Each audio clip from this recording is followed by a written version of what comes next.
বাংলাদেশের দল Rangpur Riders global super league খেলবে। তারা প্রথমবার চ্যাম্পিয়ন হয়েছে, এবারও খেলবে। যখন দল গঠন করে তখন থেকে আলোচনা হচ্ছিল যে তারা সাকিবকে নিতে চায়। হ্যাঁ, সাকিব আল হাসানকে দলে নিতে চায়, সেই চেষ্টাও করেছে, সাকিবের সাথে কথা বলেছে, কিন্তু নিতে পারেনি। আমরা সবাই জানি রাজনৈতিক অবস্থা এবং বর্তমান বাংলাদেশের অবস্থা সবকিছু মিলিয়ে সেই দলটা মানে রংপুর রাইডার্স তারা কোনো ধরনের ঝুঁকি নেয়নি যে পরে কোনো ধরনের সমস্যায় পড়তে হবে কিনা সাকিবকে নিলে। যদিও কোনো ধরনের জায়গা থেকে তাদেরকে বলা হয়নি নেওয়া যাবে কি যাবে না, তারা বা ম্যানেজমেন্ট চিন্তা করেই সাকিবকে নেয়নি ওই একটা শঙ্কা থেকে। কিন্তু সাকিব আল হাসান খেলবেন না, খেলবেন না গ্লোবাল সুপার লিগ। আমরা কখনোই হয়তোবা গেল কয়দিন সেই আশা করিনি, হঠাৎ করেই সেই আশা তৈরি হয়েছে এবং সবাইকে অবাক করে সাকিব আল হাসান গ্লোবাল সুপার লিগে অংশ নিচ্ছেন। হ্যাঁ, আমরা দেখেছি দুবাই ক্যাপিটালস তাকে নিশ্চিত করেছে যে সাকিব আল হাসান দুবাই ক্যাপিটালসে খেলবেন। কিছুক্ষণ আগে তারা অফিসিয়ালি সেটা জানিয়ে দিয়েছেন এবং বলেছেন যে বাংলাদেশের সর্বকালের সেরা দলে অন্তর্ভুক্ত হয়েছে।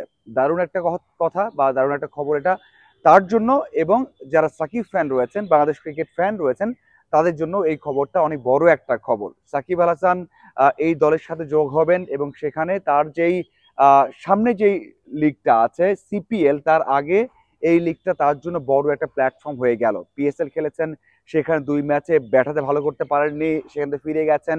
আহ, ফিরে গিয়ে সেখানে নিজের মতো করে আহ, চেষ্টা করেছেন নিজেকে ঝালিয়ে নেওয়ার, বোলিং অনুশীলন করেছেন আমরা দেখেছি, এবং ব্যাটিং নিয়েও কাজ করেছেন। সেটা অবশ্যই এই টুর্নামেন্টে ভালো করার চেষ্টা করবেন। সবচেয়ে বড় বিষয় হচ্ছে যে সিপিএল এখানেই হবে এবং এখানেই খেলার সুযোগ পাচ্ছে, এবং সবচেয়ে বড় বিষয় বা গুরুত্বপূর্ণ বিষয় সেটা হচ্ছে যে এখানে স্পিনাররা অনেক ভালো করবে। সাকিব আল হাসান বোলিং অ্যাকশন শুধরে বল করেছেন, পিএসএল এ ভালো বল করেছেন, যদিও ব্যাটে রান ছিল না যেটা বললাম। তো সেই দিক থেকে যদি এখানে শুরুটা ভালো পান, পুরো টুর্নামেন্টটা ভালো করতে পারবেন। এবং এটা শুধুমাত্র সাকিবের জন্য বড় খবর নয়, দিল্লি দুবাই ক্যাপিটালস তাদের জন্য কিন্তু বড় একটা খবর, কারণ সাকিব আল হাসান বড় একটা শক্তি, শুধুমাত্র ব্যাট বলে নয়, তার ক্যাপ্টেন্সি, তার সেই অভিজ্ঞতাটাও তাদের কাজে লাগবে। এবং আরো একটা বিষয় বলতেই হচ্ছে যে সাকিব আল হাসান যে ম্যাচটা খেলবেন এখানে রংপুরের সাথে, সেটা হবে 16 তারিখে, মানে রংপুর রাইডার্সের সাথে দুবাই ক্যাপিটালসের ম্যাচ 16 তারিখে। এই ম্যাচ অবশ্যই সবাই দেখতে চাইবে, ভোর রাতে হোক, যখনই খেলা হোক, সবাই এই ম্যাচের দিকে নিশ্চিতভাবেই তাকিয়ে থাকবে। কারণ এখানে বাংলাদেশের সব তারকারা আছেন, সোহান আছেন, সেখানে রাব্বি আছেন, সৌম্য আছেন, সাইফ আছেন। তাদের সাথে সাকিব আল হাসান অনেক দিন পর একটা ম্যাচ খেলবেন, এটা তার জন্য অনেক বড় একটা খবর এবং বড় একটা বিষয় হয়ে দাঁড়াবে। এবং ইমোশনাল বিষয় বললেও কিন্তু ভুল হবে না, কারণ সাকিব নিজেও চান দেশে আসতে, সাকিব নিজেও চান দেশে যারা রয়েছে, যারা খেলেন তাদের সাথে যোগাযোগ করতে, তাদের সাথে খেলতে।